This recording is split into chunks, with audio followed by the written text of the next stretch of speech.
출발 새아침.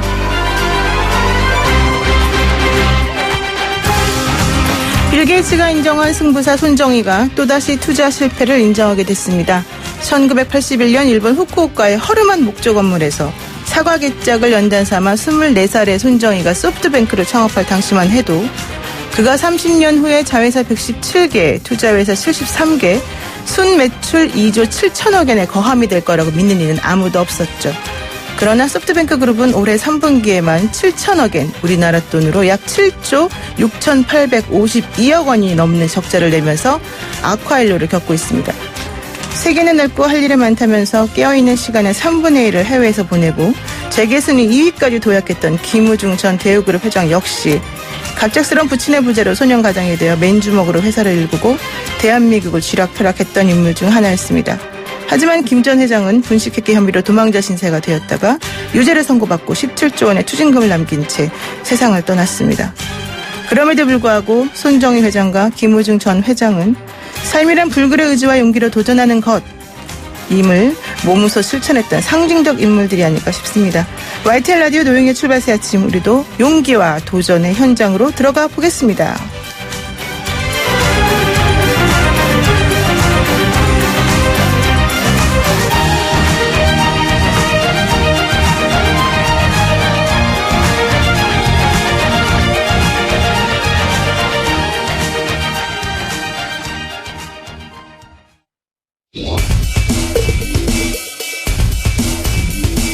막히는 출근길, 뉴스엔 급행 열차를 타라.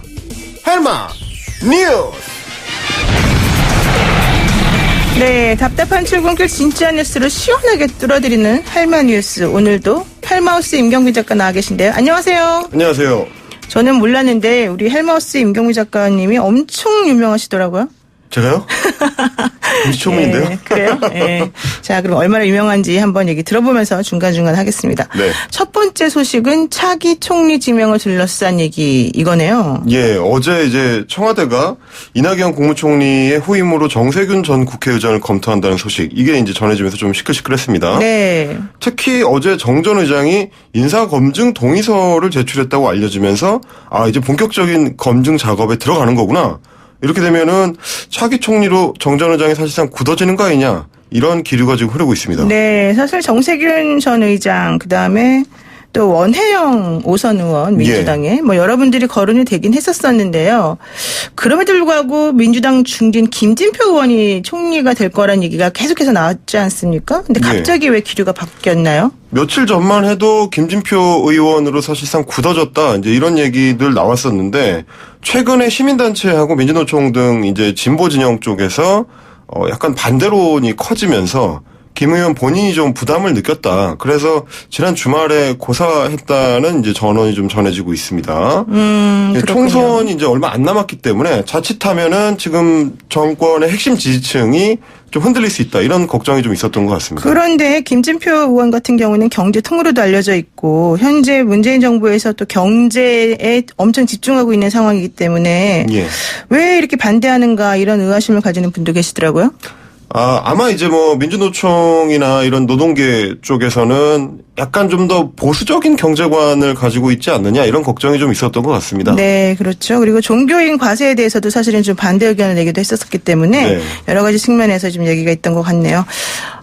그런데 정세균 전 의장은 그 종로 쪽에 또 털을 확실히 잡고 계시고 총선 출마 준비 본격화한다, 이런 얘기 있었고, 사실 임종석 전 그 청와대 비서실장 같은 경우에도 정 전 의장이 계신 곳 때문에 그냥 자기는 출마 포기한다, 뭐 이런 얘기도 하지 않았습니까? 예, 그런 갈등설도 이제 계속 있었었죠. 그리고 최근에 이제 정 전 의장 같은 경우는 출판 기념회 준비한다, 이 얘기가 전해졌는데, 그렇죠. 출판 기념회라는 거는 이제 곧 총선에 나가겠다는 의미이기 때문에 이게 의지가 굉장히 굳구나, 이런 얘기들이 많이 있었고요. 실제로 정 전 의장도 본인이 직접 밝히기로 이제 내년 총선에 나갈 거다, 이런 얘기들이 많이 있었고요. 근데 그만큼 청와대 입장에서는 그런 의지를 걷어들이고 총리로 좀 와주시라라고 설득해야 될 만큼 지금 청와대 입장에서는 좀 절실한 거 아니냐, 이런 얘기들이 있습니다. 최근에 이제 조국 전 장관의 그 낙마 이후에 야당의 검증 공세가 굉장히 거셀게 이제 확실하기 때문에. 그렇죠. 그리고 또 총선을 앞두고 총리 후보에까지 이제 잡음이 일게 되면은 아무래도 여당으로서는 좀 부담이죠. 네. 그래서 확실한 카드로 가자. 그러면 보통 확실한 카드가 아니고 국회의장을 지낸 정도의 카드라면 네. 이것까지는 누가 어떻게 하지 못할 것이다. 이제 이런 생각이 있었던 것 같고요. 그래서 지금 아까 말씀하신 원혜영 의원도 그렇고 계속 이제 뭐 4선, 5선급의 중진 의원들 그 이상으로 얘기가 좀 나오는 것 같습니다. 근데 뭐 국회의장은 우리나라 국가의전설 2위인데 네. 이제 국무총리는 행정부의 그냥 넘버 2 이 정도이기 때문에 급이 네. 많으냐 뭐 이런 얘기도 나오던데. 그게 이제 뭐 지난번에 추미애 의원이 법무부 장관, 그러니까 장관급이죠. 으로 이제 후보 지명이 됐을 때 그때도 좀 비슷한 얘기가 나왔었는데요. 집권 여당의 대표를 지냈는데 장관급으로 가는 거는 급이 안 맞지 않느냐. 이런 얘기가 있었고 이번에도 뭐 이제 입법부의 수장이었던 사람이 행정부의 넘버 2로 가는 것이 맞느냐. 이 얘기가 똑같이 나오는 건데요. 네. 근데 뭐 결국에는 청와대가 얼만큼 절실하냐. 그리고 이제 정 전 의장 입장에서도 원래는 국회의장을 지내면 그 다음에는 이제 정계 은퇴가 수순인데 종로에 또 나온다고 하니까 네. 여러 이제 이야기들이 뭐 시끌시끌했었죠. 네. 그런 부담도 조금 작용할 수 있지 않을까 이런 생각이 듭니다. 일단 청와대는 어제 공식적으로 일단은 뭐 동의서 그 검증 동의만 받은 상태다 뭐 이런 얘기 하고 있고 네. 또 뭐 이낙연 총리가 유임돼야 된다 뭐 이런 의견도 있고 여러 가지로 복잡한 것 같은데요. 예. 문제는 청와대가 너무 안전지향주의로 가는 거 아니냐, 좀 개혁적인 인물이 필요하다 또 이런 비판도 있는 것 같습니다. 예, 이게 집권 후반기로 이제 가는 도중이고, 그리고 이제 내년에 총선을 앞두고 있는 상황이라서 좀 조심스럽다. 이런 얘기들은 있는데, 개혁 메시지를 강하게 전달하려면 그 중에서도 가장 상징적인 카드는 아무래도 이제 총리 카드죠. 그렇죠. 좀 더 젊고 개혁적인 인사를 찾아봐야 되는 거 아니냐. 이런 비판이 이제 안팎에서 나오고 있는 것도 사실인데요. 다만 이제 어제 우상호 의원도 지적을 했다시피 최근에 청와대 관계자 발로 나오는 내지는 뭐 여권 관계자 발로 나오는 인사 관련 기사들이 적중률이 그렇게 높진 않습니다. 맞아요. 예. 네, 그래서 왜 그런가요, 근데? 그러니까 자타천으로 이제 뭐 이야기가 흐른다는 얘기도 있고, 뭐 자가 발전 얘기도 나오더라고요. 예. 네. 이제 희망적인 얘기들이 조금 강하게 이제 표출된다는 얘기도 있는데 그러다 보니까 우상호 의원도 얘기했다시피 조금 더 지켜봐야 된다. 특히 이제 총리급쯤 되면 결국은 결론이 나봐야 한다. 이제 이렇게 좀 보실 필요가 있을 것 같습니다. 제가 총리 후보를 거론된 몇몇 분에게 사실 개인적 인연이 있어서 문자를 몇 번 보낸 적이 있는데 네. 다들 묵묵부답하시던. 취재가 잘 안 되는군요. 네, 그렇습니다. 자, 다음 소식은 민식이법 얘기인데요. 사실 이게 엊그제 국회에서 통과가 되었기 때문에 이제 잘 순항해서 지키만 하면 된다 이랬는데 아니네요. 예, 지금 내년 봄 이제 시행이 될 텐데 법이 통과된 이후에 오히려 좀 뭐 논란이 더 커지는 분위기입니다. 그렇죠. 특히 저는 이제 아무래도 그 온라인 SNS나 유튜브 이쪽을 관찰하는 거가 저희 직업이기 때문에 지켜보다 보니까 굉장히 악의적인 마타도어들이 좀 많이 흘러다니고 있고요. 네. 심지어 어제는 제가 어떤 메이저 매체의 기사를 봤는데 타이틀에 팩트 체크를 달았는데 내용을 보니까 그닥 팩트 체크가 돼 있지 않은 오히려 이제 가짜 뉴스를 좀 더 키우는 역할을 하고 있어서 야 이거 이렇게 되는 거는 안 좋다. 그래서 사실관계를 좀 정리를 해드릴 필요가 있겠다 싶어서 가지고 나왔습니다. 사실 임경비 작가가 JTBC에서 팩트 체크 전담 작가 아니었습니까? 예, 제가 3년 동안 했었습니다. 이제 전공을 살리셔가지고 열심히 또 하셨군요. 그런데 사실 민식이법과 관련돼서는 가짜 뉴스도 많고 또 왜곡, 과장된 얘기도 많다. 뭐 이런 얘기도 나오지만. 예. 또 현실적으로 봤을 때 조금 지나친 면이 있다 이런 얘기도 사실 있어요. 그래서 물론 저희가 다음 코너에서 다음에 민식이법 얘기 관련한 얘기를 이제 전문 변호사님하고 나눌 예정이긴 합니다만은 지금 뭐가 가장 문제라는 겁니까?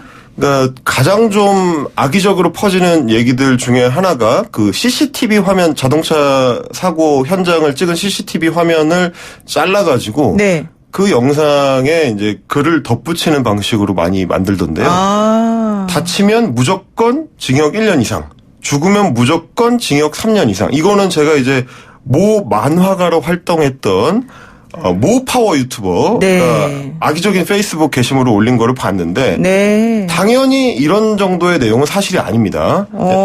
그래요? 이게 이제 공포심을 자극하는 전형적인 가짜 뉴스인데 핵심만 꼽자면 자동차 운전자는 네. 어린이 보호구역, 그러니까 스쿨존이죠. 네. 거기서 두 가지를 반드시 지켜야 됩니다. 규정 속도인 30km 이하로 주행을 해야 되고, 네. 어린이 안전에 유의하면서 그러니까 이제 전방 주시를 똑바로 하고 횡단보도 앞에서는 일단 멈춤하고 이런 이제 의무들이 있죠. 그거를 위반하지 않아야 되는 건데 만약에 이런 의무를 지키지 않아서 어린이가 사망하게 되거나 상해를 입힌 경우에는 가중 처벌을 받을 수 있다. 이제 이런 게 민식이법에 이제 담겨 있는 내용이고요.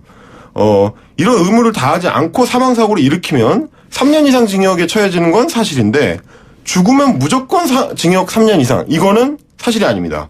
그럼 정확한 건 뭐예요? 그러니까 의무를 충분히 다한 상태에서 사고가 났을 경우에 그럴 경우에는 아이가 사망을 했어도 꼭 그렇게 적용되지는 않을 수 있다. 이제 이게 첫 번째고요. 네. 다치면 무조건 징역 1년 이상도 마찬가지인데 상해의 경우는 일단 1년 이상의 징역, 15년 이하의 징역 또는 500만 원 이상 3천만 원 이하의 벌금이라고 써 있습니다. 그러니까 반드시 징역을 살게 되는 건 아니고요. 역시 의무를 다했다면 이거는 이제 재판 과정에서 다른 변수들과 함께 이제 다퉈봐야 되는 문제가 되는 거죠. 여기서 사실은 그 의무를 다했다 이 부분이 포인트예요. 뭐 예. 제가 변호사니까 그냥 간단히 말씀을 드리면 민식이법에서 나와 있는 거는 그 아이들을 보호하는 스쿨존에서 규정 속도를 지키고 제대로 이제 해라 이게 사실 요점이긴 한데 네. 여기서 말하는 의무라고 하는 거는 전방 주시 의무도 사실은 포함이 됩니다. 네. 그러니까 규정 속도를 지켰다 하더라도 전방 주시 의무를 만약에 지키지 않아서 사고가 났다면은 그다음에 이제 처벌 이렇게 되는 거거든요. 그렇죠. 근데 사람들이 전방 주시 의무라고 하는 거를 쏙 빼고 네. 그냥 무조건적으로 내가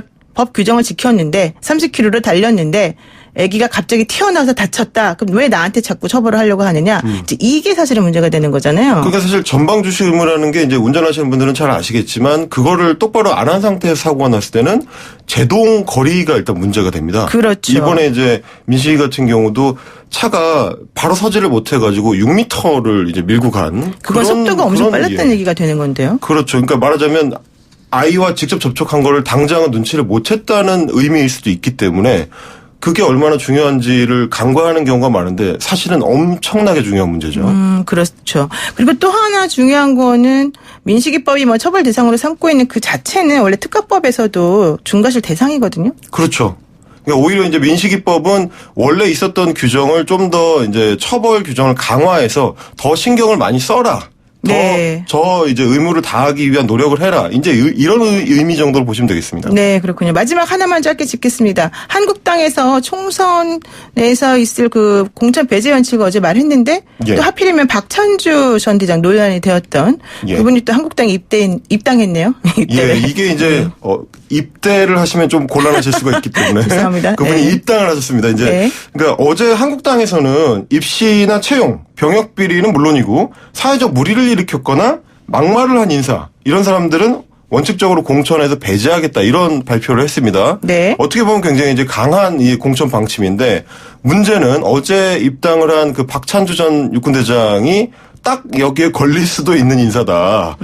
사회적으로 무리를 일으켰거나 네. 막말을 했거나 혹은 전희경 그 총선 기획단 대변인의 말대로 우월적 지위를 이용한 불합리한 언행, 즉 갑질이죠. 네네. 근데 이제 박찬주 전 대장 같은 경우에 논란이 됐던 게 바로 그 갑질이거든요. 네. 그래서 입당은 했지만 공천은 못 받을 수도 있다. 과연 이게 박찬주 대장이 원하는 방향일지는 의문입니다. 알겠습니다. 오늘 말씀 여기까지 듣겠습니다. 고맙습니다. 감사합니다. 네, 지금까지 헬마우스 임경빈 작가였습니다.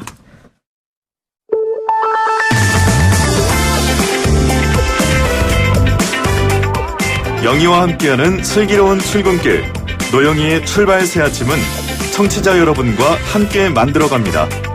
짧은 문자 50원, 긴 문자 100원에 유료 문자 샵 0945, 우물정 0945로 문자 보내주시거나 유튜브 보이는 라디오 댓글창, YTN 라디오 어플리케이션 예스를 통해 여러분의 목소리를 들려주세요. FM 94.5MHz YTN 라디오 노영희의 출발 새 아침 잠시 후 계속됩니다.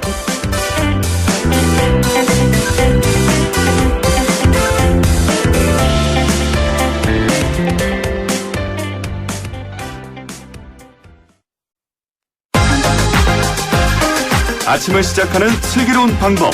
오늘 내게 이로운 뉴스. 노영희의 출발 새 아침 슬기로운 인터뷰. 20대 정기국회 마지막 날에 많은 이들이 바라던 민식이법이 가까스로 본회의 문턱을 넘었죠. 그런데 법 통과 하루 만에 개정을 요구하는 청원이 등장하면서 논란이 되고 있습니다. 형평성에 맞지 않는다 이런 지적인데요. 과연 어떤 부분이 문제가 되는 건지 또 우리가 잘못 알고 있는 부분은 없는지 민식이법 제대로 한번 알아보려고 정경일 교통전문 변호사 함께 모셨습니다. 안녕하세요. 네, 안녕하세요. 네, 사실 이번에 민식이법은 아이를 네. 부모가 보는 앞에서 네. 떠나보냈다. 이게 사실은 이제 핵심이 되면서 계속 논란이 됐던 법인데요. 네. 하나하나씩 이제 짚어보도록 하겠습니다.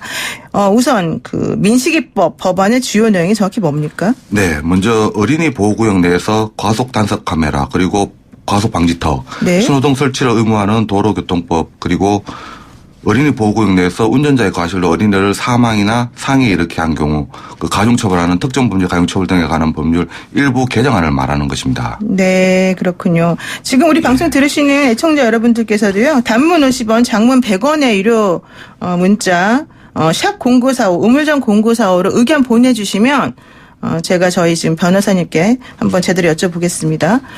그런데요, 이 민식이법이 지금 말씀하신 걸 들어보면 당연한 거 아닙니까? 과속 방지턱 있어야 되고, 네. 그리고 CCTV 있어야 되고, 네. 그리고 또 아이들이 다니는 학교 앞이니까 당연히 30km 규정속도 지켜야 되는 건데 왜 뭐가 문제예요?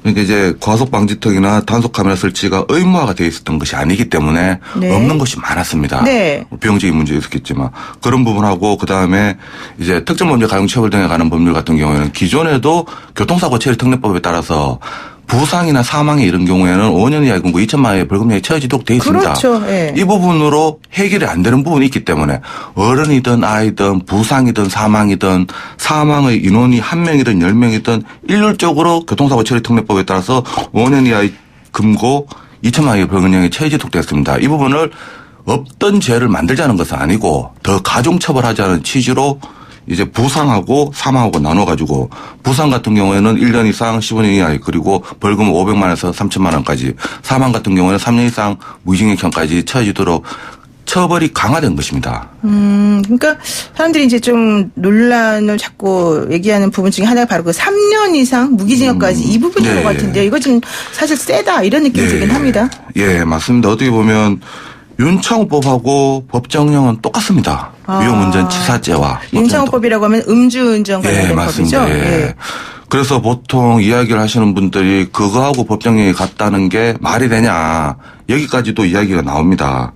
그 비난 가능성만 따진다면 운전자에 대한 비난 가능성만 따진다면 어떻게 보면 동등하게 취급하는 것은 문제 있어 보이기도 해요. 네. 그런데 어린이 보호라는 또 특수성도 있잖아요. 그렇군요. 민식법 같은 경우에는 이것까지 고려한다면 충분히 상할 만하고요. 또 법정형이 그러한 것이고 또 법원에서 판사님이 선고할 때는 또 거기서 조정이 이루어지니까 뭐 말도 안 된다. 그렇게까지 볼 것은 아니죠. 그런데 이제 문제는 모든 규정을 잘 지키고 운전자가 잘못이 없어도 무기징역까지 처벌할 수 있다. 이 조항이 문제인 것 같아요. 근데 그 부분이 맞습니까? 예, 아니죠. 어떻게 보면 아무런 잘못도 없으면 과실이 없으면 여기에 대한 어떤 책임도 안 지는 것이 맞고요. 먼저 어린이 보호구역 내에서 만 13세 미만의 어린이에 대해서 안전운전 의무를 위반하거나 규정속도 뭐 30km, 30km, 40km, 40km 이걸 초과했을 때 이럴 때 국한해서 그리고 사망했을 때 국한했을 때에만 3년 이상의 징역형에 처해질 수 있도록 그것도 법정형이 그러한 것입니다. 그러니까 운전을 사실은 사람들이 많이 하면서 결국 현대사회에서 빼놓을 수 없는 부분이기 때문에 운전을 하면은 사고가 날 수 있다. 이게 바로 이제 법적으로는 허용된 위험이라고 부르는 거 아니겠습니까? 네, 그런 허용된 위험을 우리가 인정하면서도 조심해서 운전을 해라. 이게 바로 이 관련 법의 취지인데 그럼 운전을 하면서 문제가 될 수 있는 과실이라던가 이런 것들은 뭐가 있습니까? 예를 들어서? 운전하면서 생각할 수 있는 과실은 먼저 도로교통법에는 운전자의 주의 의무를 상세하게 나열하고 있습니다. 대부분 다. 주의 의무라고 하는 게 뭐예요? 안전거리를 지켜야 된다. 뭐 제한 속도를 지켜야 된다. 신호를 지켜야 된다. 교차 통과할 때는 교차 통과 방법 이런 부분이 상세하게 나타나 있어요. 그게 없다 할지라도 안전운전 의무라고 해서 또 여기에서 뭐 전방 주시 의무 이러한 것은 도로교통법에 규정되어 있지 않아요. 하지만 규정 안 돼 있어도 누구나 다 할 수 있는 것이죠. 그런 이런 부분은 종류의 것을 기본적으로 지켜야 되는 것이죠. 안 지키면 여기에 대한 처벌을 하겠다는. 그러니까 일단 그 운전 관련된 법은 사실은 고의범이 아니라 왜냐하면 사람을 뭐 어떻게 다투게 하거나 죽이려 일부러 그렇게 하는 건 아니라는 예. 전제하에. 예, 맞습니다. 그래서 과실범이다라고 하는 전제하에 이제 법이 만들어지다 보니까 예. 고의범이 뭐 살인이나 이런 것하고는 좀 다르게 취급해야 된다는 게 기본 요건인데 예. 사실은 이제 이것 때문에 좀 오해 혹은 가짜뉴스 이런 것들이 지금 만연해 있다 이런 얘기잖아요. 예. 그러면 민식이법이 통과되면서 앞으로 우리가 예상해 볼 수 있는 긍정적인 효과 이런 거는 뭐가 있습니까? 먼저 어린이 보호구역이라는 것은 어린이를 보호하자는 취지겠죠. 그렇죠. 거기에서 어린이 같은 경우는 사실 안전에 대해서 그 위험에 대해 노출되어 있습니다. 사회적 약자로 볼 수 있거든요. 왜 그럽니까? 아이들이 어리기 네. 때문이니까 무조건. 네. 의사 능력이 하다못해 만 14세 미만 어린이 같은 경우에는 범죄를 해도 형사 미성년자이기 때문에 형사처벌 받지도 않습니다. 네. 그런데 교통법규를 위반했다. 여기에 대한 처벌은 당연히 안 주어지고요. 어떻게 되면 여기에 대한 책임은 부모가 져야 되는 것인데 부모가 통제를 다 못하는 경우가 많습니다. 네. 그러면 결국 운전자와 부모 간에 그러니까 자녀 간의 문제인데 이 부분을 어떻게 해결할 것인가. 그렇게 생각할 수도 있겠죠. 그리고 이제 아이들이 가지고 있는 인지적인 특성이 또 좀 문제가 되겠죠. 예. 아이들은 주의를 집중하는 능력이 조금 떨어지고 네. 그래서 뭐 좌우를 살피고 차가 없을 때 가야 되고 뭐 이런 것들을 좀 잘 모르고 순간적으로 네. 튀어나가는 이런 것들이 좀 있기 때문인데요. 그렇다면은 또 하나 문제되는 거 어린이 보호구역에 횡단보도 설치하는 횡단보도 그 신호등 설치하는 게 문제다. 네. 이런 지적은 왜 나오는 거예요? 이제 어떻게 보면 긍정적인 부분도 있고요. 네. 또 신호등을 설치하게 되면 그만큼 필요 없는 구간에 설치가 된 교통소통의 원활한 방해가 된다. 이런 취지의 이야기가 나옵니다. 어떻게 보면 일리가 있는 말입니다. 금전적인 왜요? 부분이나 교통소통에 대한 원활한 부분. 그 운전자 입장에서는 그 어떻게 보면 어린아이 한두 명 지나가지도 않는 시간대에 횡단보도 때문에 못 지나가고 가만히 서 있는다. 이런 비효율적인 부분을 이야기하는데요. 그런데 그것도 일리는 있지만 어린이 보호라는 것과 비교를 해야 됩니다. 결국은. 또 민식이법이나 어린이 보호구역이라는 그 취지 자체는 효율성이나 금전을 따져서 만든 것이 아니라 네. 오히려 비효율적이더라도 돈이 들더라도 어린이를 보호하자는 만든 취지이기 때문에 뭐 신호등을 설치하는 것에 대해서 안 한다라고 할 것은 좀 그렇게 단정할 것은 아니죠. 그러니까 지금 현재 뭐 어린이 보호구역에 횡단보도가 있는 곳에 신호등 설치된 비율이 전국적으로 5%밖에 안 된다 뭐 이런 얘기도 네. 있던데 그래서 이번 예산안에도 1,100억 원이 네. 사실은 그 신호등 설치 비용으로 좀 책정이 되긴 했어요. 네. 그런데 저는 사실 깜짝 놀란 게 그렇게 신호등이 설치 안 돼 있었나 그랬는데 네. 그게 알고 봤더니 어차피 그 아이들이 다니는 보호구역에는 횡단보도가 설치되어 있고 천천히 가는 게 당연하고 뭐 이러기 때문이다. 지금 예. 이렇게 말씀하시는 거죠? 예. 근데 사실 관광 것이 이번에 민식이 같은 경우에도 신호등 없는 횡단보도에서 발생됐어요. 그렇죠. 예. 속도도 초과하지도 않았어요. 제한속도 30km 구간에서 넘지 않고 진행했습니다. 아, 그래요? 예. 그래도 사고가 발생됩니다. 신호등 부분에 대해서 따진다면 결국은 운전자들 입장에서는 신호등 있고 없고 따라서 편리합니다. 하지만 어린이 같은 경우에는 신호등 있고 없고 따라 편리한 문제가 아닙니다. 어린이는 신호등이 없으면 사실 언제 지나야 갈지조차도 판단 못합니다. 무서워서. 그렇죠. 또 잘못 지나가다 사고 나고요. 차라리 파란불이라는 것이 명확하게 주어진다면 네. 어린이는 믿고 건널 수가 있습니다. 그런 부분 때문에 신호등이 어떻게 보면 필수적이라 볼 수도 있죠. 맨날 애들이 이렇게 손 들고 학교에서 배우잖아요. 예. 손 올리고 가면 어른들이 너를 지켜줄 것이다. 예. 그런데 사실 그 믿음을 우리가 깼기 때문에 이런 일이 벌어진 건데요. 네, 그렇다고 볼 수 있죠. 그런데 또 사실 저는 이런 생각도 해봐요. 이번에 문제가 되는 것도 차들이 그 가로에 이렇게 불법 주차라고 그래야 네. 되나? 주정차를 해놨기 때문에 안 보여서 시야가 가려서 예. 이런 사고가 발생하는 거 아닙니까? 예, 그러면 맞습니다. 그런 쪽으로도 조금 오히려 제한해야 되는 거 아니에요? 예, 맞습니다. 이제 어린이 보호구역에서는 주정차 자체가 금지됩니다. 거기에 주정차가 됐다는 것은 그 자체가 불법 주정차고요. 그렇죠. 결국은 어린이 같은 경우 운전자도 아무리 멀리 있거나 가까이 있더라도 어린이가 보이면 어떤 뭐 급제동을 한다든가 풀브레이크를 밟아서 피할 수라도 있습니다. 그런데 차량들 틈 사이로 갑자기 튀어나오는 그런 부분이 가장 큰 문제라고 볼 수 있는데요. 네. 이 부분에 대해서는 불법 주정차에 대해서 어린이 보호구역 같은 경우 벌점하고 범칙금을 어린이 보호구역 아닌 곳에 비해서 2배 가중한다라고 하는데요. 네. 기껏 가중해봐야 몇만 원 차이입니다. 이건 의미가 없고 벌금 같은 경우를 대폭 상향할 필요가 있고요. 벌점 범칙금을. 네. 그리고 또 운전자들 입장에서도 벌점 범칙금만 내면 되지 뭐라고 생각할 것이 아니라 네. 결국 불법 주정차로 교통사고가 이어졌다. 그런 민사적인 손해배상 책임까지도 있고요. 과실치사사죄까지도 책임이 있다는 것을 각별히 유의할 필요가 있습니다. 그렇군요. 우리 지금 우리 방송 들으신 애청자분들 중에 의견 주신 분들이 많은데요. 네. 4867 쓰신 애청자분은요.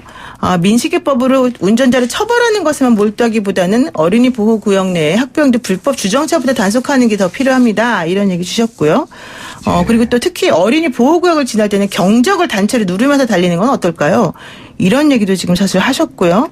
그리고 또 7681 쓰시는 분께서는 법 적용은 공감합니다. 하지만 30km로 가다 보면 신호가 너무 짧고 신호 위반에 계속해서 걸리기 때문에 운전하는데 너무 불편한데 이런 것들을 조금 해결하는 건 어떨까요? 뭐 이런 얘기도 사실 나왔거든요. 네. 여러 가지 되게 좋은 의견들도 많이 나오시네요. 자, 그러면요. 이제 하나만 더 여쭤볼게요. 네. 그 민식이법 통과됐는데 이번에 하준이법도 통과가 되지 않았습니까? 하준이법은 뭡니까? 네. 하준이법 같은 경우에는 먼저 하준이법 같은 경우에는 법안이 사실 두 개 있었습니다. 도로교통법과 주정차법 위반. 놀이공원에서 경사진 주차장에서 차가 굴러오는 바람에 아이가 사망한 사건인데요. 지금 통과된 것은 경사로에 차량을 주차할 때는 강목, 고유목을 괴도록 의무가 되어 있고 또 안전표지를 설치하도록 의무화되어 있습니다. 이것이 이번에 통과한 것이고요. 그런데 하나가 더 있는 것이 도로교통법에서 아파트 단지 내 구역의 도로교통법상 도로를 편입하지 않은 부분이 있었는데 이 부분까지는 이번에 통과된 것은 아닙니다. 그러니까 원래 아파트 내에서 사실은 그 아파트 내에 있는 그런 공간은 우리가 도로를 취급하지 않았었기 때문에 여기서 어린이 안전사고가 많이 발생하고 그러니까 거기도 도로교통법을 적용할 수 있는 도로를 만들자 이런 얘기였는데 이건 안 됐고 다만 그 주정차를 할 때 경사진 곳에서는 차가 미끄러져서 사고가 발생한 걸 방지하기 위해서 좀 조치를 취하자 이런 것들이었는데 이번에 통과된 게 그 내용이라는 거군요. 네, 맞습니다. 자, 그러면요. 이제 앞으로 어린이 보호구역 내에서 어린이들을 보호하기 위해서 운전자들이 해야 될 일 혹은 우리 어른들이 해야 될 이런 건 뭐가 있을까요?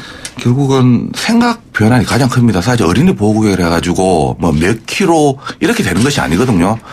보통 정문 기준으로 반경에서 300m 내에요. 네. 유치원이 있고 초등학교 있고 어린이집 있고 연속적으로 있다면 길이가 늘어나겠지만 그런 게 아니라면 최대 600m 정도 생각하면 돼요. 600m요? 예. 네. 그러니까 시속 20km로 진행해도 1분에 333m 진행합니다. 결국 1분 먼저 갔느냐 아니면 어린이 안전을 보호하냐 이 문제거든요. 1분을 중요하게 여기냐 아이들의 생명을 중요하게 여기냐 이거의 문제군요. 이 부분에 대해서 결국은 어린이를 교육하는 데 한계가 있거든요. 그렇죠.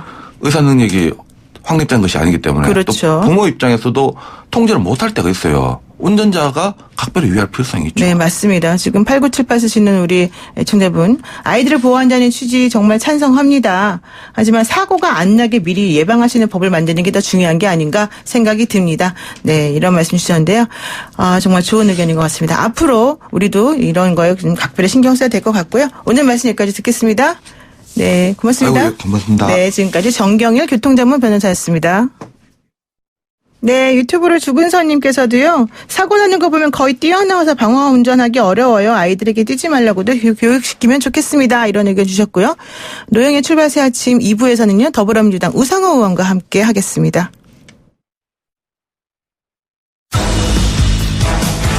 친절한 시사, 시원한 통찰, 노영희의 출발새 아침, 슬기로운 인터뷰.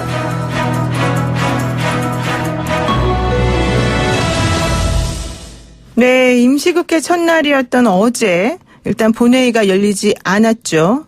패스트트랙 법안 처리도 사실은 이루어지지 않았기 때문에 강대강의 대치 국면은 일단은 막았습니다. 자유한국당이 강력 투쟁을 예고한 가운데 4+1 협의체에서 선거법과 검찰 개혁안을 어떻게 처리할지 사실은 귀추가 주목되고 있습니다. 더불어민주당 우상호 의원 연결해서 이야기 한번 들어보도록 하겠습니다. 우상호 의원님 안녕하세요. 네네, 안녕하세요. 네, 요즘 의원님도 많이 바쁘시고 힘드실 것 같긴 한데요. 일단은 민주당 의원님이시니까 여쭤볼게요. 차기 총리로 지금 정세균 의원이 급부상하고 있습니다. 어제 청와대 검증 동의서를 제출했다 이런 얘기 나오던데요. 사실은 김진표 의원이 계속해서 얘기되고 있었던 걸로 나왔는데 어떤 게 정확한 겁니까? 글쎄 대통령이 하시는 국무총리 인사를 제3자들이 알기는 굉장히 어렵습니다. 그래요? 주변에 아무하고도 논의를 안 하시나요? 네. 지금 나오는 보도들은 대부분 추측성 보도로 제가 판단되고요. 네. 제가 듣기로는 얼마 전까지 정세균 의원님이 주변에서 총리 권유가 있을 때 완곡하게 거절하시는 의사가 없다 이런 이야기를 네네. 주변에 밝혔다는 얘기를 들었었거든요. 네. 그래서 어제 저도 기사가 갑자기 동의서를 냈다 그러길래 네. 입장이 바뀌셨나 그렇게 근데 기본 입장은 제가 알고 있거든요. 그래서 국회의원 출마를 계속 하시겠다. 네. 그런 의사가 훨씬 더 강한 것으로 제가 알고 있었습니다. 그러면은 지금 말씀을 들어보게 되면 결국에는 정세균 의원도 하기 싫어하시는 게 아니었을까 처음에. 그리고 김진표 의원도 어제 나 총리직 안 하겠다 이런 의사를 또 전달했다 얘기 나오는데 총리를 하기 싫어하시는 겁니까 다들? 저는 그 보도들이 다 정확한 보도가 아니라고 보는 것이죠. 그래서 제일 정확한 건 지금 청와대에서 국무총리 후임 인사에 관해서 네. 정확한 방침을 아직 정하지 않았다 이렇게 보는 게 제일 정확하다고 보여집니다. 총리직에 대해서 어떤 생각을 가지는지는 잘 모르지만 일단은 정확한 의사를 가지고 있지는 않다. 이런 얘기시군요. 그러니까 지금 어느 사람으로 간다 이렇게 후임을 거의 낙점 단계에 있다 이렇게 보기는 어렵다. 네. 보도가 좀 신중했으면 좋겠다 이런 생각이 갑자기 드네요. 네, 그렇습니다. 그리고요. 어제 또 나온 보도 중에 이것도 맞는 이건 정확히 맞는 보도 같아요. 더불어민주당에서 오선의 원혜영 의원하고 3선의 백지연 의원이 내년 총선 불출마를 선언하셨거든요. 이게 중진 웅태론 때문에 이런 얘기 나오는 겁니까? 그것은 아니고 이 두 분은 이 문제를 상당히 오랜 기간 고민하셨어요. 네. 그래서 저도 이제 원혜영 의원님하고는 꽤 오래 이 문제를 같이 상의했었던 사람인데요. 네. 이제는 본인이 좀 물러나고 새로운 세대들이 주역이 됐으면 좋겠다. 그리고 그런 이제 본인은 이제 본인의 삶으로 돌아오고 싶다 이런 말씀을 제가 한 7, 8개월 전부터 들었거든요. 7, 8년 전부터요? 7, 8개월 전부터. 7, 8개월 전부터. 예. 그러니까 이제 공식적으로 무슨 용태론 나오기 전에 일찍 이 문제에 대해서 고민해 오신 것으로 알고 있고요. 예. 그런 그 두 분이 꽤 오랜 기간 그러니까 두 분 다 시의원부터 국회의원부터 다 따지면은 둘 다 7선이라고 하시는데 그렇죠. 오랜 기간 정치하시면서 보통 일반적으로 크고 작은 스캔들에 이렇게 휘말리기 쉬운데 네. 그런 구설수들 없이 아주 깨끗하게 정치 생활을 해오신 분들인데 물러나시는 마지막 모습도 굉장히 아름답게 끝내셨다고 생각합니다. 근데 백지연 의원 같은 경우는 사실 시장도 하시고 또 내리 3턴도 하시고 근데 제가 좀 궁금한 거는요. 이렇게 안정적으로 지금 말씀하신 것처럼 안정적으로 의정 활동을 잘 하셨던 분들이 전부 다 불출마 선언을 하게 되면 전부 다는 아니겠지만 이것도 또 사실 꼭 바람직하다라고만 볼 수는 없는 거 아닌가요? 그렇죠. 사실은 만약에 중요한 역할을 하셔야 될 분들이 다 그만두면 정말 집권당 공백이 생기지 않겠습니까? 네. 그런 측면에서는 바람직한 것은 아니죠. 그러나 이 두 분은 이 문제를 굉장히 오래 고민해왔고 지도부하고도 상의해왔고 잘 준비해 오신 분들이기 때문에 네. 이분들의 용태의 뜻은 뜻대로 받아들여야 될 것 같습니다. 그렇군요. 그리고 또 이제 어제 있었던 또 소식 중에 하나가 좀 충격적이라고 해야 되나요? 이해찬 대표가 네. 검찰개혁 법안을 저지하기 위해서 너무 로비를 많이 하고 있다 이런 얘기를 하셨단 말이죠. 이거는 무슨 네네. 말입니까? 그러니까 검찰의 일부 간부들이 야당 의원들 찾아다니면서 네. 이 법안의 부당성에 대해 호소하고 그리고 이제 좀 막아달라 이런 부탁을 한 것으로 그렇게 전해 들으신 것 같아요. 네. 근데 이제 아마 검찰 입장에서는 자신들과 관련된 법안에 대해서 자신들의 의견을 개진한 것이 무슨 문제냐라고 생각할지 모르지만 네. 가령 무슨 사법개혁 특위나 이 법안을 놓고서 굉장히 오랜 토론을 했지 않습니까? 네. 그 토론 과정에서 검찰 측의 입장을 전달하고 의견서를 내는 것은 당연한 행위라고 보여지지만 네. 이제 패스트트랙을 올려서 이제 처리가 임박한 법안들에 대해서 네. 야당 의원들 혹은 일부 의원들에게 이런 만약에 저지 로비를 했다고 그러면 이것은 좀 문제가 있는 것입니다.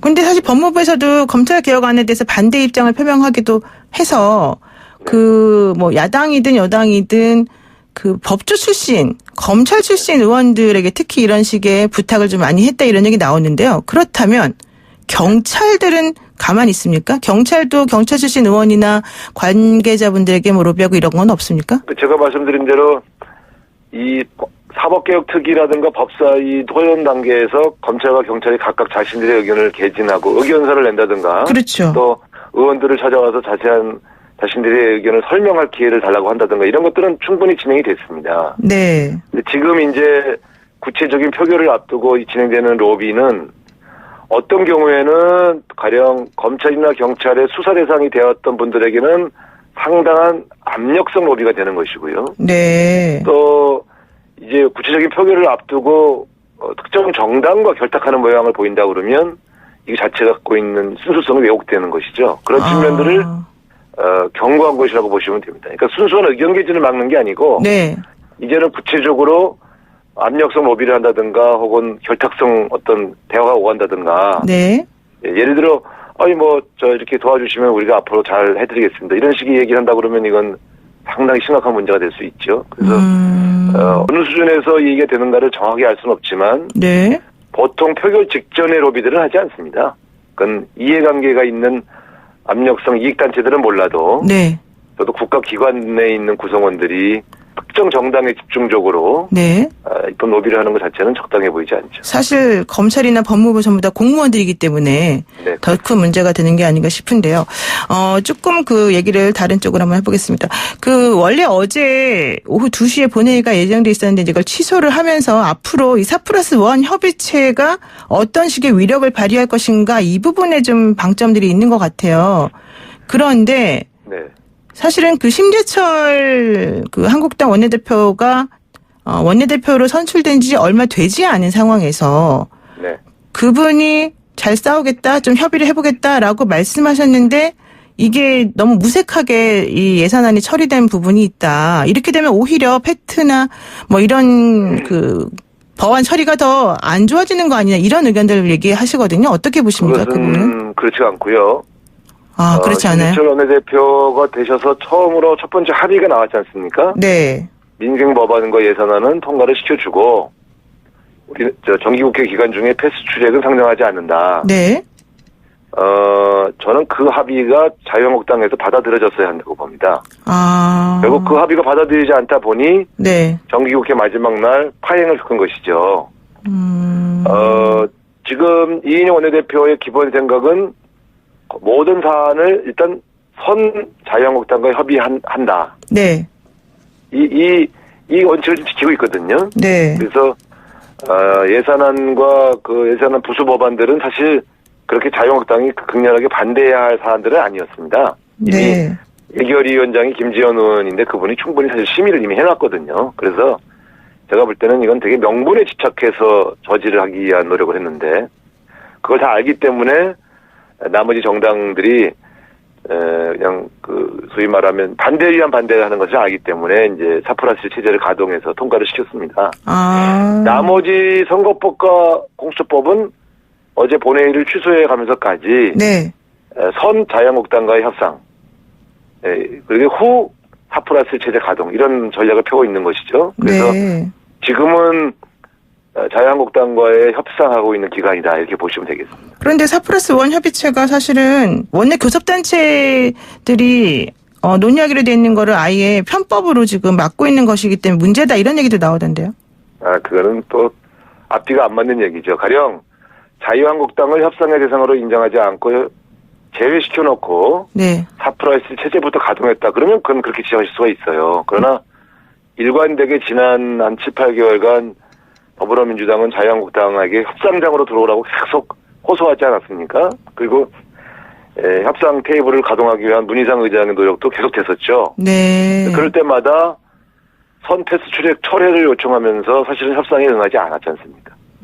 그렇다면 무한정 자유한국당 주장을 듣고만 있을 수는 없으니 만일을 대비해서 4+1 체제를 가동한 것이죠. 네, 그렇군요. 어제처럼 가령 자유한국당과 협상이 돼서 예산안 처리를 했으면 제일 좋았을 텐데 이분들이 협상장을 떠나버리니까 네. 시안에 몰려서 할 수 없이 4+1 체제를 가동한 것을 가지고 네. 법에 없는 체제를 가동했다 이렇게 이야기하는 것은 과도한 공격이라고 보여집니다. 그럼 앞으로요 이제 선거법하고 이제 공수처법 이 두 가지가 사실은 이제 쟁점으로 물론 유치원 3법도 있습니다만 이게 될 것 같은데요. 이 4+1 체제가 그러면 공고한 겁니까? 또 각 당 내부적으로는 좀 서로 의견이 다르다고 하던데요. 지금 공수처법에 대해서는 4+1 체제에서 거의 합의에 이르는 것이고요. 네. 선거법은 각 당별로 약간씩 이견이 있습니다. 가령 250석의 지역구와 50석의 비례대표 의석을 배분하는 비율까지는 거의 합의가 됐고요. 네. 다만 50석의 비례대표의 배분은 어떻게 할 거냐. 그러니까 연동형 비율을 어떻게 할 것이냐. 또 석패율 제도를 도입할 것이냐 말 것인가. 이런 문제에 대해서는 각 당의 이해관계가 조금씩 충돌하고 있죠. 네. 일단은 여기서 완벽하게 합의를 도출하는 것은 두 번째 순위를 밀어놓고 네. 자유한국당과 이 선거법만큼은 최대한 협상을 좀 해보려고 하는 그런 시간이라고 봐야 되겠습니다. 네. 제가 볼 땐 자유한국당도 패스 추적에 오르는 법안은 무조건 반대한다. 이런 명분에 집착하지 말고 네. 협상장에 들어와서 충분히 논의를 했으면 좋겠어요. 왜냐하면 선거법 같은 경우는 이 정도의 수정안 정도는 충분히 논의 가능한 수준이거든요. 네. 자유한국당하고. 네. 그렇기 때문에 더불어민주당이 일방적으로 처리했다. 네. 그렇게 해서 뭐 그것을 독선적이다, 오만하다 이렇게 몰아붙여서 선거에 이용하려는 의도 때문에 협상장을 거쳤을 게 아니라 네. 지금 협상장에 들어와서 충분히 열린 자세로 얘기했으면 좋겠다. 네. 충분히 협상이 가능하다 이렇게 네. 말씀드립니다. 마지막으로 하나만 여쭙겠습니다. 지금 추미애 법무부 장관 후보자가 인사청문회를 이제 12월 30일까지 뭐 다 해야 되는 부분이 됐는데요. 네. 또 노무원 표절 의혹을 지금 얘기하면서 한국당이 공세를 높이고 있거든요. 어떻게 될까요? 글쎄, 아무래도 야당은 지난번 조국 장관 때 좀 재미를 보는 게 있어가지고, 네. 추미애 장관 후보자에 대해서도 지독하게 이것저것 트집을 잡고 싶을 겁니다. 네. 그러나 추 대표님, 제가 어느 대표 때도 뵀습니다만, 판사 생활과 국회의원 5선, 이렇게 계속 공직 생활을 해왔기 때문에, 네. 굉장히 자기 절제 시간들을 보내왔거든요. 뭐, 이것저것 작게 흠집나게 할 일은 생길지 몰라도, 낙마 이를 정도의 어떤 그런 결정적 결함은 없으실 것으로 그렇게 저희들은 다 보고 있습니다. 5선의 중진으로서 또 판사 출신으로서 만만히 볼 수 있는 상대가 아니다. 이런 말씀이네요. 자기 절제의 삶을 살아오신 분이다. 네. 오늘 말씀 고맙습니다. 여기까지 듣겠습니다. 고맙습니다. 네, 감사합니다. 네, 지금까지 더불어민주당의 우상호 의원이었습니다. FM 94.5MHz YTN 라디오 노영희의 출발새 아침. 최영진 아나운서가 전해주는 뉴스 들으시고요. 저는 8시 정각에 다시 뵙겠습니다.